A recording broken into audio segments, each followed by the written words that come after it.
आमची माणसं मेली, आमच्या 26 महिलांचा सिंदूर पुसलाय ना. मग ऑपरेशन सिंदूर पूर्ण झाल्याशिवाय ट्रम्प हे मध्यस्थी कोणत्या अधिकारात करतात? इंदिरा गांधींनी निक्सनचा दबाव झुगारून लावला होता 1971 साली.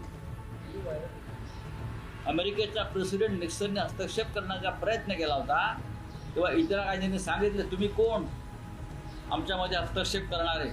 तुम्ही पाकिस्तानला मदत करा, नाही तर अजून काही करा. आम्ही पाकिस्तानबरोबर युद्ध पुकारलेलं आहे आणि ते टोकाला नेणार.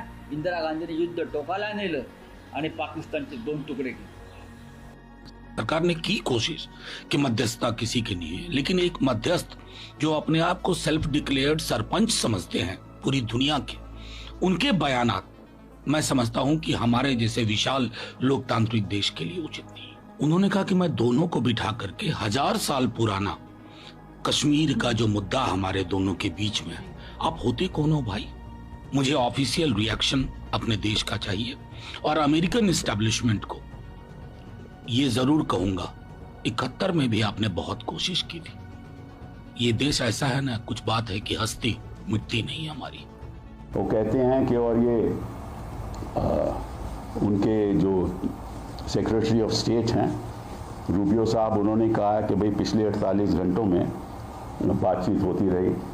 डोनाल्ड ट्रंप ने भी यही कहा है और वाइस प्रेसिडेंट वैंस ने भी उसको दोहराया है. तो हुआ क्या, कैसे हुआ, क्यों हुआ, क्या बातचीत हुई, इसके बारे में तो कोई चर्चा है नहीं, हमें मालूम नहीं है. तो कोई अंतर्राष्ट्रीय स्तर पर नहीं चाहता कि कोई युद्ध ऐसा हो. मुझे याद है इनफैक्ट 2022 में जब प्रधानमंत्री जी पुतिन साहब को मिले, उन्होंने कहा कि इस युद्ध के दौर में कोई जंग नहीं हो सकता.